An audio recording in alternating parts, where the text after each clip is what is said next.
Hi everyone, I'm Pastor Jeff Shaver, and welcome back to Glimpses of Glory in our ongoing interactive Bible study on knowing God's will. Each day I'm posting a fill-in-the-blank question that asks, God wants us to blank Him, and we're going through the alphabet. Today we're up to the letter E. Let me give you just a few of the responses that we received. Someone wrote, God wants us to entice others to Him. The Bible said that we're to let our light so shine before men that they may see our good works and glorify our Father which is in heaven. Someone else wrote that we should be excited about our walk with Him. But the one I really wanted to mention to you is the word exalt. And the Bible teaches us that we are to exalt Him. In 2 Corinthians chapter 4 and verse 15, the Apostle Paul talked about how the thanksgiving of many redounds unto the glory of God.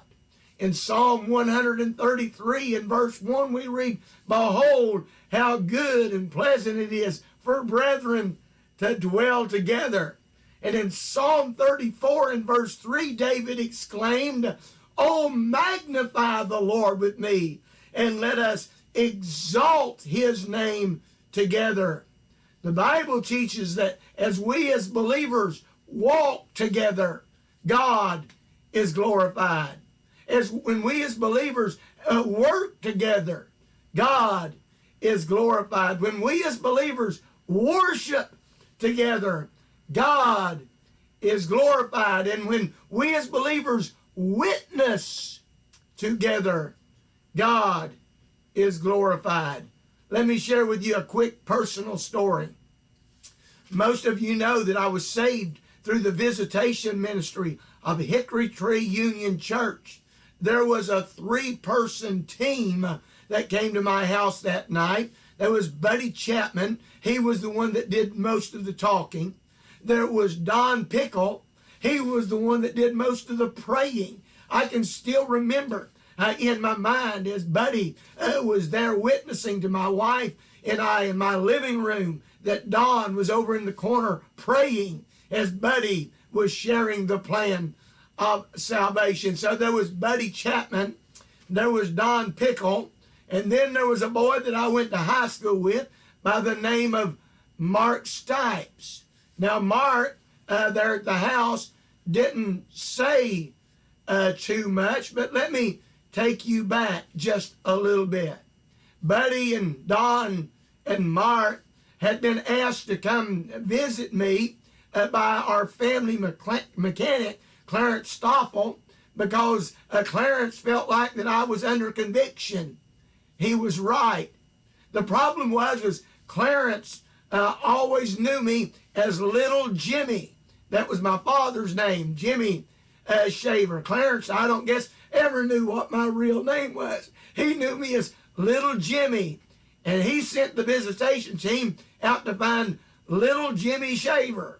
Well, that fella didn't exist, so to speak, not by name. So they drove right by my house. This is a true story, every word of it. They drove right past my house 3 times looking for a Little Jimmy Shaver on the mailbox. Couldn't find me, so they turned around and went and were going to another house about 10 miles away. Now, Buddy Chapman to this day is still like a dog with a bone. When he gets something on his heart and his mind, he can't let it go. So he was driving. I wasn't in the car. I just know the story. But anyway, Buddy was driving. Don was in the passenger seat. And Mark, the boy I went to high school with, was in the back seat. Buddy was thinking out loud, trying to piece it all together. And Buddy made the statement, his daddy works at Holston Hardware. And although I was not in the car, I know the story well, and although I was not in the car, it seems like I can hear Mark speak up from the back seat, stop the car. Buddy did, And Mark went on to explain he knew who that I was, that he and I went to high school together at Sullivan East High School in Bluff City, Tennessee. They turned around. Oh, glorious thought. They turned around and came to my house, and me and my wife were both saved by God's grace that night, as Buddy and Don and Mark witnessed together. God was exalted. Oh, precious thought. All right, we're ready to move on to the letter F. And tomorrow's question asks, God wants us to blank him, and your response has to begin with the letter F. Looking forward to hearing from you. Thanks for tuning in, and God bless.